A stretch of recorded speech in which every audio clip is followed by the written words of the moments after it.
It's time for a new segment I call Showing Dudes Online, Other Dudes Online Doing the Exact Same Thing as Me so that they can stop telling me how to do my job. In all seriousness, I had a video go semi-viral on YouTube, which almost never happens. And because of that, I got a lot of dudes who self-admittedly have only ever used woodworking equipment or saws with their father when they were kids or during one semester of woodshop. And the advice they were giving was so terrible that I felt obligated to make a response video. There were a lot of woodworkers and carpenters that said they've been doing it for 20, 30, 40 years, and I didn't do anything wrong and coming to my defense, and I appreciate you. So this is really just for the dudes that think they know what they're talking about and have no idea. So here we go. So here's the width of the board that I was using. This one's a little shorter, but not by much. Yay big. The first comment that I got the most of was always put two hands on the board. Now let me tell you why when you're making a rip cut, that's not a good idea. If there's material, let me get my big board. If there's material on both sides, absolutely two hands. If you're feeding it through like this and it's long, you use one hand to push against the fence and the other to guide it through until you pass the blade. But what you never want to do is go past the blade and have two hands on the board. That is a great way to lose an arm. When I pointed that out, someone said, well, maybe not two hands on the board, but you should always have one hand on the saw. A lot of people, as demonstrated by this man, keep one hand on the saw, and a lot of people don't. There's no rule of thumb. In fact, when you're using a contractor saw, if you've ever seen or used those dinky contractor saws, you absolutely have no place to put your hand, and you also don't want to kind of push on it.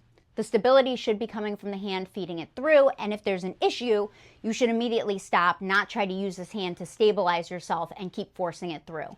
That's a terrible idea. It should glide through nice and easily. A lot of people said, use a push stick for fuck's sake. When you're using a push stick, the point of contact is pretty small, and when you have a board this wide, it's pretty important to maintain constant pressure on the board. Now you can use a push block if you're comfortable, but because I'm more than 6 inches away from the blade, like several more than 6 inches. My hand is nowhere near the blade. You can absolutely use one hand as demonstrated by all these other men. Now I will say, I did see some men getting even closer to the blade than I would feel comfortable with, but I digress. The next thing people complained about was my stance. Some people said I should stand over here, never stand on the side of the fence. Other people said you should never lean. I'm sorry, but everybody has to kind of lean when they're pushing something through. You should obviously never be right above the blade, and you should never be wearing like sweatshirts with dangly bits that can get in the blade. However, most people don't have Slenderman arms. Even if you're using a push stick, you still have to lean. The trick is really, for me at least, to stabilize myself by spreading my legs a little bit, bending at the knees slightly, and making sure that I'm stable. But yes, you do have to slightly lean.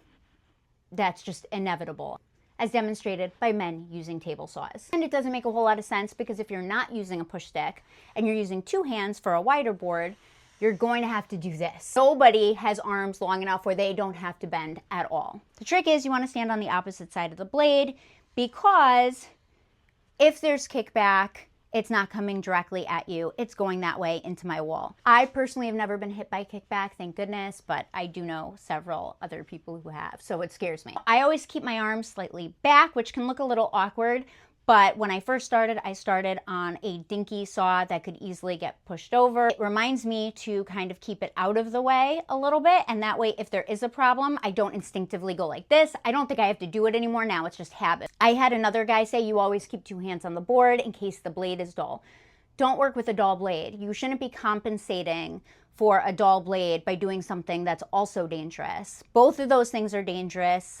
He said he goes through 2 or 3 blades per project, so I know he's full of it because that's insane. Could you imagine how much money we'd be spending or how much time we'd be spending sharpening if we were going through 3 blades per project? But anyway, don't compensate for doing something wrong by doing something even more wrong.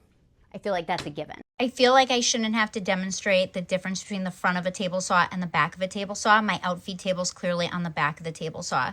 So I didn't think I had to make a video about it, but I just wanted to share it with you because it made me laugh. And I think that answers all the questions that people had in regards to the safety of making a rip cut.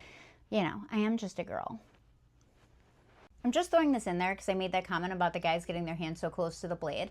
And I wanted to say something. Safety is really important. The rules are guidelines. They're not a one-size-fits-all for every situation. Once you're in the professional stage, obviously if you're still learning, follow the rules to a T. However, most professionals in any trade, welding, carpentry, whatever the case may be, have been in situations where some rules don't apply. Sometimes just as important as the safety rules are things like experience, knowledge of the tool, common sense, and of course your own comfort level. So I wasn't making a jab at those guys. I was just saying, personally, I would not do what they were doing. However, I'm not there to police them. They're professionals. They're adults. They know what they're doing. It's not my job to tell them they're doing something wrong because they know the situation and they know how to assess it correctly. I just wanted to throw that in. I felt a little bad about it.